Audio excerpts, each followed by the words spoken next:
First things, we got some things to talk about. And I got to hurry up because I want to watch Indiana Fever play against Dallas. Y'all know the drill. I got to watch Caitlin Clark play so I can have something to talk about. First things first, welcome to CNN. I'm the underdog, Kirk Kennedy. Let's go in. On this channel, we take no part in the unfruitful works of darkness, but instead expose them. If you are of the Christian tradition, such as I am, you're a believer, a Christian, a fear of the Lordian, and so forth. Tomorrow's not promised. We're warned by James to say, Lord willing, when we talk about events that we have no control over in the future. But the day of the Lord is promised. That's a day that is promised to everyone. And so we want to remember the future, live in light of that future. All right, and we are on the road to 5K. We're trying to get to 5K soon. ASAP Rocky with it. Trying to get to 5K. We're currently, I think, at about 34:30. Let's see if we can get to, let's try to get to, are we at 34:30? I don't know where we're at. Let's try to get to 34:50, all right? Let's try to get there today. Let's get it. All right, we got a lot to talk about, and I'm going to try to do it quick. If I go through the comment section and it's a bunch of random same olds, I'm going to just skip a lot of comments today. Trying to watch the game at 4:30. Trying to watch Indiana Fever hoop. All right. I am on the West Coast time. I'm in San Diego. And so back home in DC, Maryland, it's 6:30. So hopefully some of you catch this. If not, catch it later. I apologize. I'm not on my game as much because I'm just behind the times. And so this is the first day in a while that I've actually been able to sit back and have an afternoon where I'm just chilling. We've been doing stuff every day, but rather than gunning. All right. Having said that, let's talk about power, but not 50 Cent's television series on Stars. Let's talk a little bit about power. Now, this is going to be a separate video because I think if you look at power from the standpoint of the Bible, at least, you see there's 247 uses of the word power in the ESV translation of the Bible. A lot of them have to do with God giving power and people wanting power, God exerting power and things like that in the Bible.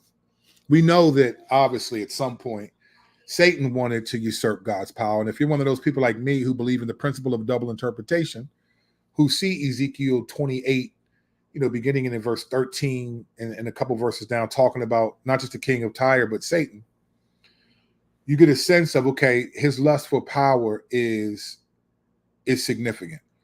And part of his temptation within humanity will be to be able to have a power that would be dependent on him and not the Lord. I mean, that was the temptation in the garden with Jesus, right? So when you think about power, this has been playing out for some time. And a lot of people have accused the conservatives, both the left and the right, on the political side, of trying to have power. And I think it's true. I think it's true on both sides. I think they went at it differently. One went at it through the race angle, one went at it through the conservative political angle, right? But they both are desirous of that, of craving power. That's what politics is. Politics is a synonym for the word power, essentially, right? If you don't know that, you should know that. This is why they fight, because anyone who's in the White House has power, immense power. And then if you get the House, right, you get the Senate, you get the House. I mean, there are times when you got the Republicans have the presidency, the Supreme Court, the Senate, the Congress, all of that. It's like crazy when you run a gauntlet like that. Politics is a synonym for power. And that's just reality. Doesn't mean that every Christian who votes or has a political perspective is after power, but on one level, there is a sense where we understand the value of power and decision-making, right? There is something about being able to make decisions that is powerful.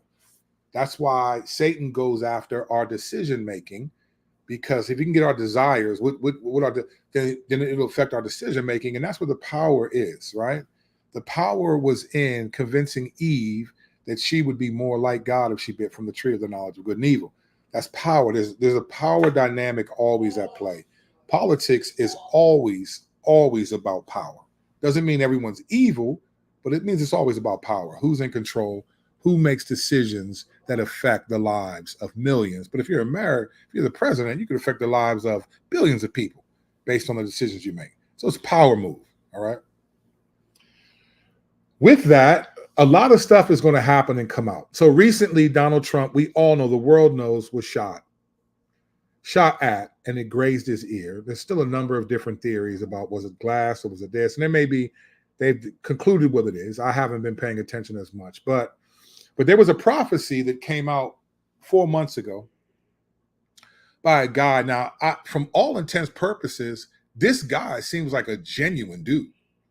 Like, I think this guy, with a couple of videos, the little bit that I've watched, he seems like he loves the Lord, is a genuine dude. And the Lord clearly gave him that Trump would get shot specifically in the right ear. I mean, this is what he said 4 months ago. And then he said some other things. And so I want to look at this real quick. So we're going to do this quick video. I think it's important because there's we got the prophecy about Trump getting shot. And his video was out 4 months ago. So unless this dude has something to do with it, he clearly got a word from what he would say the Lord is, and then, so it's prophetic. But then what do we do with that? Like, because there's rhetoric that came from that I thought, it was interesting. So let's watch this for a second, and then we'll go in and see what do we think about this, all right? So this guy's name is, I think his name is Brandon. I think he'll say what his name is, right? Listen to this. It's just a couple minutes. And then I saw an attempt on his life. This bullet flew by his ear, and it came so close to his head that it busted his eardrum.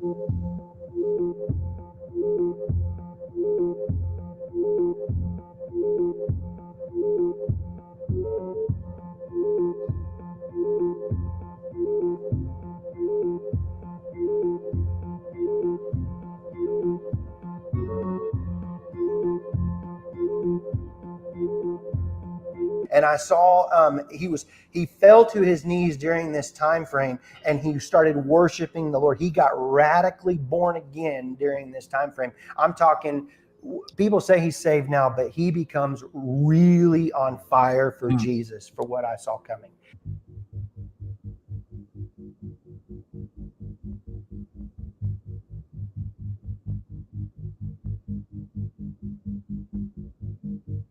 The Lord told me, he said, I am not done with America.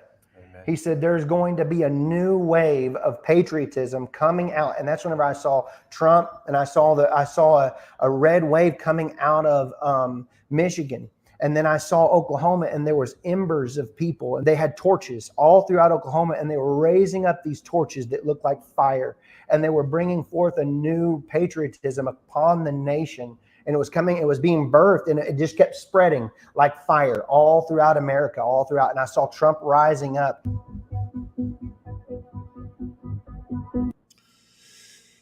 All right. So he says some other things about the economy, that there's going to be like a Great Depression style economy. And so let me say a couple things.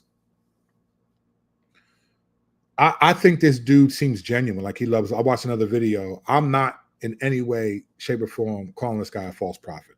I think he seems like he loves the Lord, and he relies on the Lord, and the Lord may have clearly spoken to him, and these things may all come to pass. Here's the one challenge, though, that I had when I heard him talk. When he said that, after he said that God said, I'm not done with America yet, and that patriotism, which is love of country, which is really what the conservative party kind of plants its flag on, patriotism. Like, you got to love the country. You don't love America. And he said was that basically the prophecy seems to be that God was telling him that patriotism, a red wave, is going to come, as a result of Trump being shot, and that he's not done with America. Patriotism is coming back. Here's the challenge for me with that. I definitely think this guy loves the Lord. I'm not calling him a false prophet at all. And Lord, I'm not trying to say that you didn't talk to him if you did. I'm just pointing out some things that seem challenging based on what he just said. The challenge for me is the whole God telling him that about patriotism, like he's not done with America yet, that patriots are going to. So it's sort of it's really weird that if you look at the God of the Bible, right? So there's two things, right? There's two things about prophecy, right? There's two things biblically about prophecy. One if it's predictive, right? One is, did it come true? All right. Did it come true? And then I think the second thing that's sort of innate, right? It's just a part of prophecy when it's biblical is what does the prophecy, like what does it predict, and who does the prophecy demand should be worshiped? Like what worship should come from the prophetic word, right? Now, in other videos, this guy is like, man, you got to follow Jesus. The Lord's coming back. He's not, I mean, he says, I was like, yeah, this brother's legit. I think he loves the Lord and he's legitimate. But when I think about the idea that the Lord told him that now that might have been the Lord just saying that that's what was going to happen. But when you say I'm not done with America yet, and then the result of Trump being shot is patriotism. Now I didn't hear the whole interview, so I could be taking what he said out of context. I didn't listen to the whole. There was a lot of other stuff. I just thought, so I didn't listen to every word he said verbatim. But from the clip that we saw and other clips that I saw, there seems to be the sense that the Lord's work is connected to patriotism and voting for Donald Trump, and that people would come all over the country. If Donald Trump gets radically saved, praise God. That would be fantastic. I think there's some challenges to that, which we'll talk about in just a second, which this could happen. Like, again, I'm not saying this guy's false prophet. Some of this stuff hasn't happened yet, so it remains to be seen if Trump will become a radically saved Christian. Based on what his son Eric Trump said in an interview on MSNBC, which we're going to watch in a second, the day after, I don't know. I don't know if Trump's conversion, or at least what evangelicals hope for in a Trump conversion, is going to happen. But the idea that the Lord is not done with America because he's going to enact a level of patriotism. So the patriotism is not about like worship of Jesus, right? It's about, to me, in many ways, it's not always this, but it can often lead to worship of country, worship of conservative values. Like conservative values are probably, or I would say some of them are definitely better morally than progressive values. 100%. Not all of them. I don't think it's a landslide. No way. There are things that I think, yeah, if you're a Christian, you could see why this particular value matters and why you say you're a conservative. I could see that. But progressive, like conservatism, is not Christianity, and it doesn't have Christ and him crucified as its reality. It just doesn't. And now Trump could become a Christian, and that would be fantastic for him, for sure. And then maybe his family and maybe for the nation to react like that. That would be amazing. And that remains to be seen. But to equate God not being done with America and then saying because there's going to be a red wave that comes out of like Michigan. Michigan is a Democratic state, even though some Republicans tried to kidnap the governor of Michigan a couple of years ago. I don't know if y'all remember that. So he started naming places where there's going to be a red wave in these states and that Trump would win the election. Now, let me just say this. I think it was clear long before. This is what made me laugh. And I'm saying that in a more figurative sense. I didn't laugh literally, but when Republicans were like, oh, he's going to win the election now. Slim, nobody was voting for Biden after seeing that debate. Like, no, even the Democrats were calling for him to step down. Like, to say that Trump is going to win now because he got shot, in one sense, is laughable. Because, like, and I think it's really interesting that there's videos, and I don't know who's making these videos. I think it's interesting that they're making videos of now Trump is really keyed in with the black community because he got, like, it's interesting that the conservatives that would mock black people for the things that we are proud about, like gangsters and guns and shooting, have been sort of saying, oh, the black community is going to vote for Trump now because he got locked up and then he drove his motorcade through the poorest city in Atlanta, the poorest part of Atlanta. It was like, oh, now they relate to him because they know what it's like to be falsely accused. This stupid like pandering of an aspect of the black community is really desperate. I think it's really desperate. And it's sad because, like I said in my last video, we could look at Larry Elder's documentary, Uncle Tom, at the 1 hour and 28 minute mark, and see what they said conservatives actually think about Black America. So it's really interesting. But I think this idea that that conservatism is what God is going to do in America, in my limited understanding of God's will for America, seems like a curse rather than a blessing, because conservatism doesn't have anything to do with Christ. You could say Judeo-Christian values, but that doesn't mean, Jesus said, these people honor me with their lips, but their hearts are far from me. So you can agree with things that are good and true for the nation, but not necessarily follow Jesus, right? That doesn't mean you're going to believe in Jesus. So the reason why I'm saying this is because when you think about prophecy, one, is it true? But then who does the prophecy call you to worship? And I think this guy is genuine. I don't think he's trying to, I don't think he's a conservative trying to get people to worship conservatism. So maybe he's just saying what he heard, and that could be it. But it seemed like if God's not done with America, it was not worship of Jesus, was not praying, was not, but it was conservatism. I don't know. That's scary to me, because don't get it twisted. I'm not saying this guy didn't hear from the Lord, but cosmic beings who are evil, like demons, they have the ability to know the future. Remember the girl, I think it was in Acts, was that Acts 16 or 15?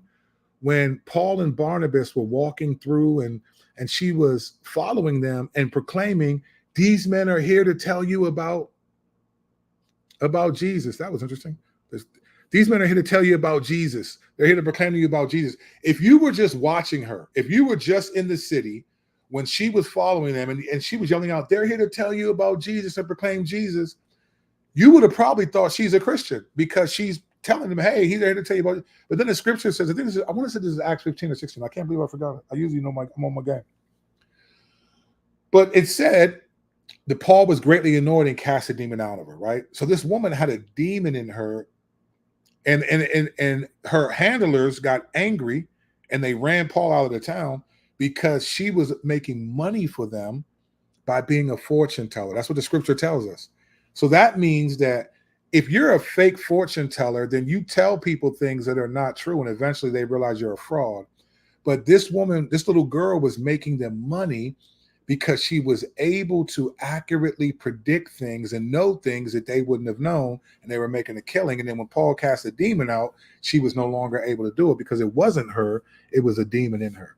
I'm not saying this dude is no way. I'm not saying I think he's a genuine brother.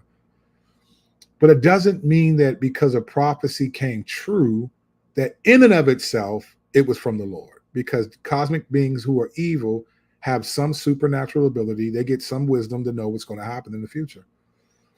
What I'm saying is, what does the prophecy command us to worship? And and maybe he said we need to worship Jesus, because I saw another video, that's what he was saying. I was like, oh, he's on it. But it does seem like conservatism is a challenging thing. Now, here's why I'm saying it's a challenging thing, and why Trump being a believer, hopefully that happens. That would be fantastic if it did. But here's the problem. Evangelicals, a lot of evangelical leaders are really upset at Trump. They're upset at Trump right now because of this clip. Let's watch this clip. Let's watch this clip. This is a clip the evangelicals don't necessarily want you to watch this. And I think it's because it exposes some things, right? Listen to what he says here. This is Donald Trump's son, Eric Trump, giving an interview on MSNBC. And listen to this right here. This is what it said. And you can be mad at me if you want, but this is reality. This is fact. About tone, you're talking about your father possibly toning down the rhetoric. The Republican platform, interestingly, has moved to the center on a couple of key issues. For the first time in 40 years, the Republican platform does not call for a federal abortion ban. It no longer defines marriage as between one man and one woman, but it doesn't. So is this a sign that your father is moving to the center in some ways or on some issues? Yes, I think he's always been there on those issues, to tell you the truth. And I think that's reflective of who my father is and what he believes in. And I think that's reflective of my wife, Laura, who runs the RNC. And my father has always been there on these issues. Okay, that's not what he said to evangelical Christians. We'll come back to that. clearly what she believes in, and I'm proud of the party. I mean, listen, at the end of the day, this country has real holes in the roof, and you've got to fix those holes, and you've got to stop worrying about the little, spot on the wall in the basement. You've got to fix those holes, and we've got real immigration problems. We've got fentanyl problems. I can't tell you how many friends. I'm a young guy. I can't tell you how many friends I have who have lost children to fentanyl that's pouring over the border. Our economy isn't great. Everything's more expensive. Inflation's crazy. Gas is crazy. The wars all over the world. We didn't have any wars under my father, and it's just really sad to see what's happened over the last 3 years. And he wants to bring it back. He wants to bring back American greatness, and he will. All right. So here's what evangelicals are mad at. Here's what they're mad at. All right. Let me read you this, because this is what they're mad at. Like, you did that interview when she said it seems like Trump is taking a different position on some key issues. So here's what evangelicals are mad at. The proposed 2024 Republican platform backed by Trump notably omits previous language defining marriage as between a man and a woman. This change represents a significant departure from the party's longstanding position. The new platform takes a softer approach, emphasizing family values and the sanctity of marriage without explicitly excluding same-sex couples. The shift reflects changing societal views and Trump's more pragmatic approach to these issues. However, this move has upset some conservatives and evangelical supporters. Groups like the National Association of Christian Lawmakers have expressed disappointment with the platform's whitewashing on marriage issues. They view this change as surrendering important principles. Then it says this: the Trump campaign's effort to moderate the party's stance on social issues, including same-sex marriage, appear to be a strategic move aimed at appealing to a broader electorate in the general election. This has involved quietly working behind the scenes to influence the selection of platform committee members, right? While specific comments by Eric Trump and Laura Trump about gays are not mentioned in the Trump's fundraiser, listen to this. Melania Trump had a fundraiser for two of them, one in April and one in July of this year, for an organization called Log Cabin Republicans. How many of you have heard of them? Log Cabin Republicans. They're an LGBTQ conservative group, right? That's what they do. She had two of those this year. First was held in April at Mar-a-Lago in Florida. The second was held on July 8th at Trump Tower in New York City. And the one in New York City raised $1.4 million in a single evening. Now, I want you to keep in mind, and then abortion, there's no federal ban on abortion. So evangelicals are really offended. I'm not going to pull up all these quotes from them, but you can go find it. Just type in evangelicals offended at Trump right now. You'll see it. Now, keep in mind that in 2016, I don't know if you remember this, but in 2016, Lance Wallnau, an evangelical scholar, coined the term modern-day Cyrus. Remember that? And they were saying that Trump is a modern-day King Cyrus. This was in 2016. Trump as Cyrus emerged during that presidential election. And Cyrus, obviously, we know, is the next. So Cyrus was king of the Medes and Persians who overthrew Babylon after Daniel, right? In Daniel, right? They overthrew Babylon, and they let the Jews go from being in captive, and they let the Jews rebuild the wall and the temple, and that's what the book of Ezra and Nehemiah are about. Evangelicals were calling Trump their King Cyrus, right? It's called vessel theology. I don't know if you've ever heard of that, right? Vessel theology is essentially that God uses people as vessels for his glory, whether they believe or not. That people are vessels that can be used by God or not. Vessel theology. Okay, maybe true. I don't know. I'm sure God does that. That's just interesting thought. But they were calling Trump King Cyrus. Now evangelicals are angry because Trump seems to be taking a more moderate position on these issues. And Eric Trump said, "My father's always been this way." I bet you most of you didn't even know that there was a conservative group called Log Cabin Republicans that is a sexual acronym community conservative group, right, for gay rights. Let me tell you why this is a good thing. The Lord has graciously And I say graciously because I think when he shows us the idolatry of our ways, when we so trust in men and organizations and things, like we want God to give people power to do things instead of just worshiping and trusting the God of power. Like, it's fascinating to me. Like, we want God to give. So when the left had movement with Black Lives Matter, it was like all these people, were just on it. Like, man, this is it.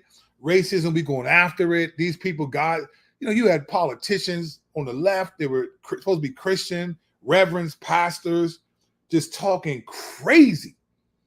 And you know why? Let me tell you why. Because the power struggle shifted. So you had Obama's second term. Black Lives Matter comes out of it, and it spreads like wildfire. And it seemed, and honestly, just be honest, conservatives, white people, they were on their heels. They were on their heels. It was a movement that was powerful. I mean, you had Black Lives Matter being written, painted on streets and all over the world. There was some countries I don't even know they had that many black people in them. They was putting Black Lives Matter on it, wearing T-shirts. It's like, well, black people in your neighborhood, in your country, fam. But it was like there was power. There was power in that movement, and the conservatives felt, oh no, the white male is the most persecuted. White heterosexual Christian male is the most persecuted in the country. All the rhetoric that they were accusing and pushing back against people who said black men are an endangered species, they all of a sudden became the endangered, because power does that. And a lot of Christians were backing that power. They were getting involved in that power. They loved that power struggle. Now we're pushing back against the white narrative, right? But then the power shifted, right? Then white evangelicals largely, not just them, but largely voted for Donald Trump, someone who's really an immoral dude. And the power struggle shifted. So you had evangelical black people, like, I remember when Shaolin tweeted, like, really, white evangelicals, really? And then he, asked for forgiveness for doing that because it was wrong, and it was. But the power struggle shifted. And now the conservative values of power are now in play. And now it became, you guys are woke and all of this, right? It's just a power play. And Christians have probably most of unintentionally, this is what you got to know about politics. And this could be a much different conversation. Here's what you got to know about politics. The underlying premise of politics is fear. It's fear. Like, many people are afraid of losing, fill in the blank. Like, so when you heard Eric Trump, losing the economy, we're losing these things, gas, and those are all true things. And don't get me wrong, I don't like it. I'm in California right now getting my head clipped. I had a buddy of mine took me and my kids, they had passes to SeaWorld. I was so glad, because my kids only stayed a few hours. They weren't really tripping. And I would have been mad if I'd have paid a couple $100 for that joint. I'd be like, man, y'all better ride them rides again, fam. We getting our money's worth. We ain't leaving no 3 hours. So I was glad for that. But it's crazy out here in California. It's crazy. I'm going to be broke when I get back. Man, them super chats y'all be giving me be love. I'm going to be broke, right? There's a degree of power. And there's a degree of Christians unintentionally have been given over to the desire for power. And I think, I'm saying unintentionally to be gracious. I think some people just do it because that's what they think is biblical. Is to be in control, moral control. Let's make this clear. Apart from possibly, when Constantine and the Roman Empire allowed Christianity to be a legitimate religion that you couldn't just attack and dismiss, Christianity had significant influence. For the most part, though, the people of God, from the Old Testament to the New, have never, ever had moral authority over other people. They've never, the ways of God have never been commanded to make dominant in the world, and have never been the dominant God to be worshiped. We're always the minority, those who believe in the God of the Bible, which is God the Father, God the Son, and God the Holy Spirit. So we've never had that. We've never been commanded to establish that. But what power does, power establishes that. And that's what the church has become. and not all of the church, but many in the church, on the left and the right. The left had it for a while with the race angle. The right has it for a while with the Trump angle, right? Because Joe Biden wasn't the race dude. It preceded him. But Trump is like, they got it with Trump, right? And so there's this issue of power. Here's why I think what the Lord is doing is brilliant. I think this is brilliant. By exposing this, by having Eric Trump and then saying my dad's always been in the middle on these things. And then what made most conservatives upset about what he said was he said, we got to deal with the stuff on the roof, not the specks on the wall in the basement. And most conservatives who are offended take that statement to mean abortion, sexuality, all those things are not just specks on the wall to them, because he named immigration, gas price. He named all the conservative values that are important to conservatives. Abortion, sexuality, that's important to Christians. That's not important to conservatives. Because if it was, then what is Melania Trump doing hosting 2 fundraisers in a 3-month period? They're secretly showing that Trump, they want the vote. They want the power. They want the vote, right? Here's why it's good for believers, because believers on the left got humbled through the Black Lives Matter expose and seeing them as being fraudulent. And it really and I think what it did was a lot of Christians on the left, I think they got so offended at the response of Christians on the right, that were, particularly white versus black Christians. It's not all white versus black. It's really conservative versus liberal. I think they got so enraged at the unwillingness on the right's, the conservatives' part, to acknowledge some things that were true about racial discomforts in our country, right? They got enraged at that. And so Black Lives Matter sort of became a sword, and things like, white privilege and all these things, which in some senses, there's truth in some of that. But the way that stuff came out, it didn't come out as, hey, let me put you hip to something. Let me help you see what I'm saying, and let's talk through it. It became a critique. It became a sword that was used to cut people. And so in response, particularly white evangelicals pushed back, and they did it through their use of power, which got Trump in the office.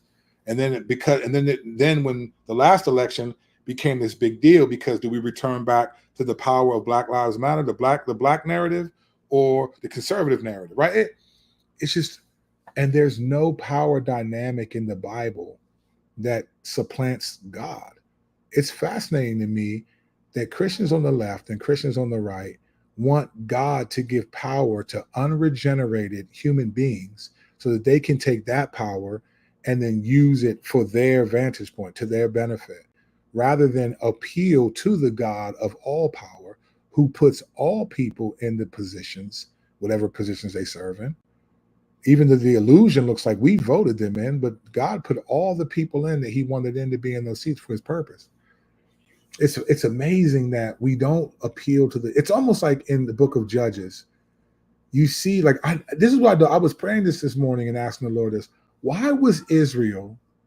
What was it about the gods of the Ammonites, the Sidonians, the Moabites, the Amorites, the Philistines? Like, what was it about those gods that was more appealing than Yahweh? It's really interesting to think about it. And when you see it happen, I don't want to equate Israel to America, because I think that's largely the problem for a lot of people, especially on the conservative side. But it's just like both the left and the right, for different reasons, in different ways, did the same exact thing. It's everyone wanted power, and wanted power to execute what they feel like they're entitled to. Everyone did. Christians on the left and with the left were entitled to a equity, an end, anti-racism, and an equity, something that has never happened in the history of humanity, unless it's fake, unless you're on Wonder Woman's island with the Amazons and it's all women and they're all like, equity is not a reality. This is not a reality. But they fought for it. They wanted, they demanded it, right? Demanded it. We're owed that. And then on the right, it was, they demand to have the conservative platform, gun rights, immigration issues, limited government, all these things, capitalism versus socialism. It's all power. So what I love that the Lord is doing He obliterated the left and exposed them. But I think he's doing the same thing on the right. And I think what the Lord is trying to say to his people is like, hey, what about Bob?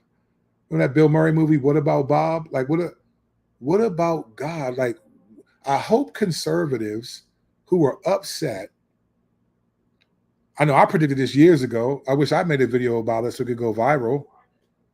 I wish they would say, hey, you know what? We can't trust these people. We just can't. Why don't we cry out to the Lord and just ask the God of all power to execute on our behalf?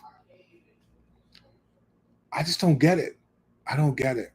And it's sad because we look dumb to the outside world. Like, we look dumb. We got people claiming they're Christian that they're clearly not. And they're, you know what? You know what's crazy? I would never feel comfortable claiming I'm something that I'm like. People are comfortable claiming things they're just clearly not. You got people claiming they're Christian and you're just not a believer. Maybe you're deceived, but it's just interesting that. So this power that I think the Lord is exposing is for the good of believers. And I think Christians on the left have been humbled in the last couple of years. Christians on the right now are getting humbled. It's not about whether Don, I hope Trump wins. I actually want Trump to win. And I hope that, this is going to sound wild, but I'm saying this for a purpose and I'll say why. I hope that Eric Trump is right and that his father does not submit to the conservative Christian that I want him to be a conservative. Conservative Christian values are not that.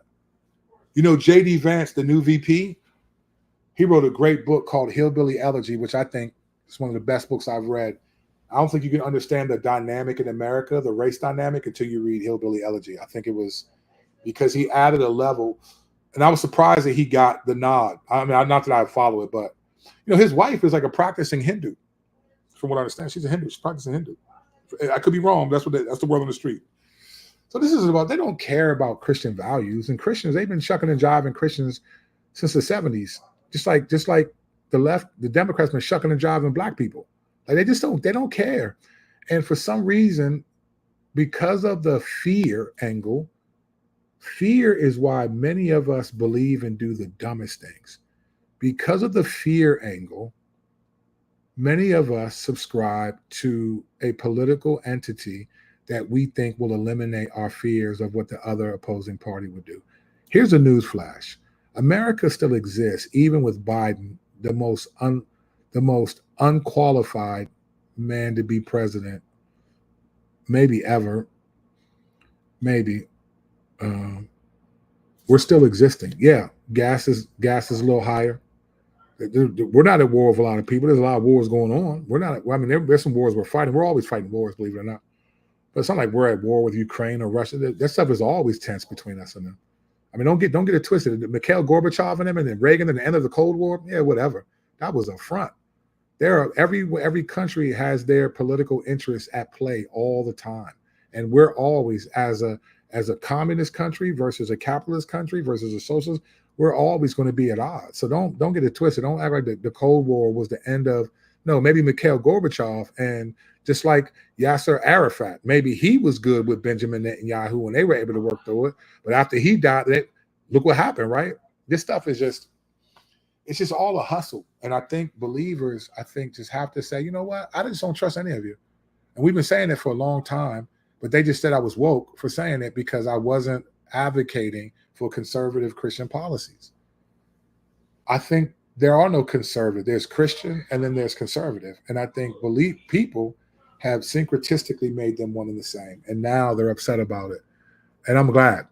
Not like I told you. I'm glad because I hope that Christians who profess to be conservative, that's intentional. I think conservative Christian is a model. You don't modify the name Christian. You're a Christian or you're not. You don't modify it. You're a Christian that's conservative. I think Christians that subscribe to conservative politics, I hope they wake up and realize he's not your King Cyrus. He's not your King Cyrus. That was Old Testament Israel for a particular reason. Trump is not your Cyrus. And Trump is not going to give you the kind of peace and stuff that you want in this country. He's not going to give you the power that you want. We need to appeal to the God of all power because that's all we have. We don't have any power outside of Jesus. We don't. We don't have any power over our future. We don't.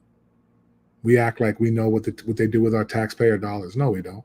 You have to track down, where does my taxpayer dollars actually go? We just make a lot of assumptions. We don't have power, but we serve the God who does. It'd be really dope if we just said, you know what, we don't trust any of you on the left and right. That's why I've been here for years. And I hope that others join me instead of telling me that I'm not standing up or caving in. No, I ain't caving in. I just recognize that if I truly believe God is sovereign, and I do, and I truly believe he's in control, I do. And I know that ultimately whatever happens in the culture is up to him. It doesn't mean I sit back and do nothing, but I'm not going to be worried about it, anxious about it. I'm not going to be angry. I'm not going to be overwhelmed. I'm not going to be depressed. I'm not going to be these things because I'm not getting the power I want. I'm not getting what I think I'm entitled to. I'm not entitled to anything, but what I'm hoping for is heaven. I'm hoping to spend eternity in heaven with him, worshiping him, not pushing back against a community of people that want more morality that I think is evil. Do what you got to do, but let others do what they got to do. I'm about to watch the game. Let's go to the table. Only a couple today. Couple. Good, because I want to watch the game anyway. Did you see that demonic woman gave us what's the name to the god Wahagu, whatever his name is? I saw that joint. Republican Party sucks just as bad. I think he spoke curse over them. 100%. Prayed at the Republican thing to the true God Wehegahu or something like that. Get out of here. Thank you for your content. I do appreciate y'all. Thank you. This is true. I appreciate you. Trump has never been a conservative, but for some reason people think, well, he's not. Yeah, he's not. But Republican and conservative are considered synonymous, right? So he was a conservative. He won the presidency on the conservative platform. And I think he told those people, he fibbed and told those people he was a conservative. And he's not. I like your viewpoints. Thank you, Who's Proud. Yes, thank you. Yes, God is exposing all. 100%, Craig. 100%, brother. I'm with you. Says his eyes see, his eyelids test the sons of mankind. Always testing, brother. Who's just, yep. Thank you. Amen. A time now is and has come. The worshipers must be by spirit and truth. 100%, bro. I think spirit and truth, right?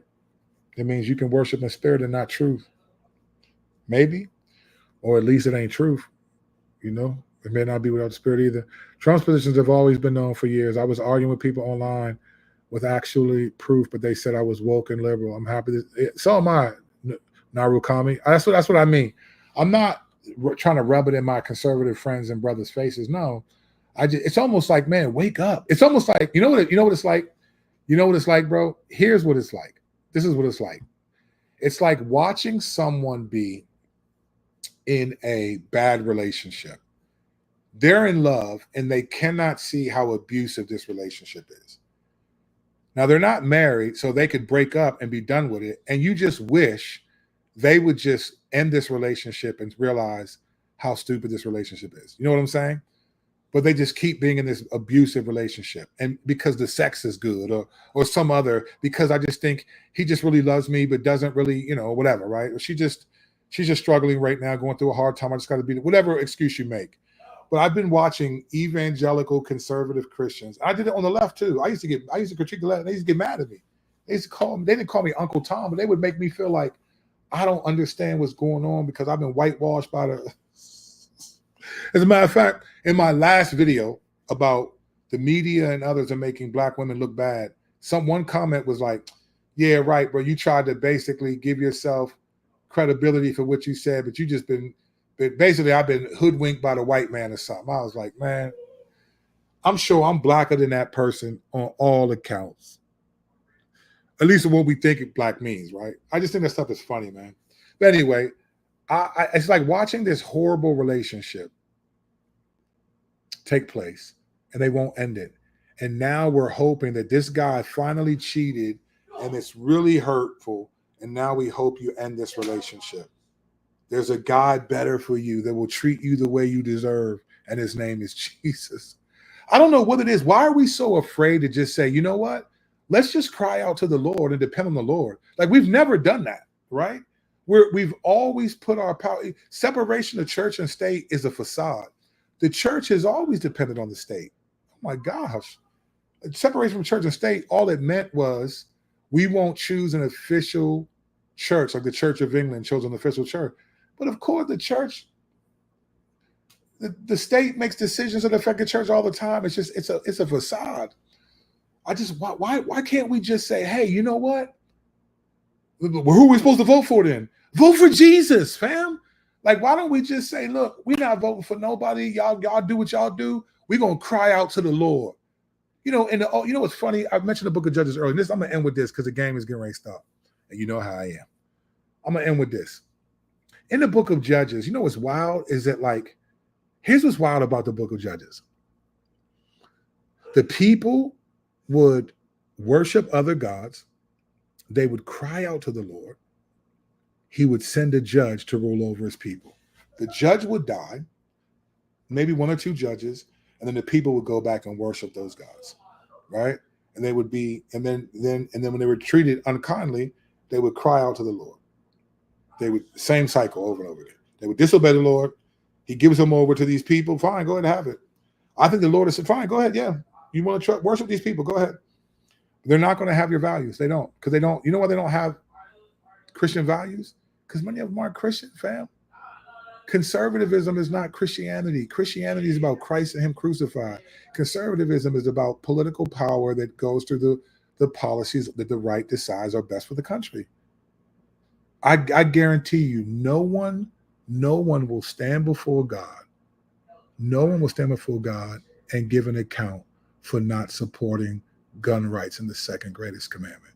No one will stand before God and he'll say, why didn't you obey the first commandment? And why didn't freedom of speech? Why didn't you? No, those aren't, we don't, Christians don't have freedom of speech. James said we got to tame our tongue.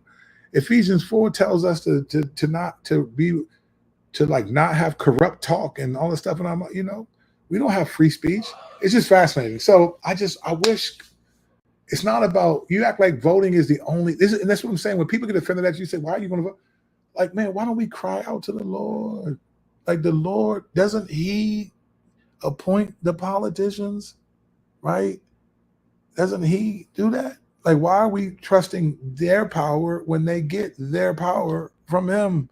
Jesus told Pilate, John 19:11, you would have no, Pilate said, answer me, are you the Christ? Don't you know I have power to crucify you or let you go? Jesus said, you would have no power over me unless it were given you from above. Biden, Trump, none of them have any power unless it were given from above. I do not understand this. No matter how much you say it, it's like, man, break up with this dude. My goodness gracious, break up with him. It's a bad relationship. But anyway, it is what it is, man. Thanks for watching. I'm watching the game. Peace.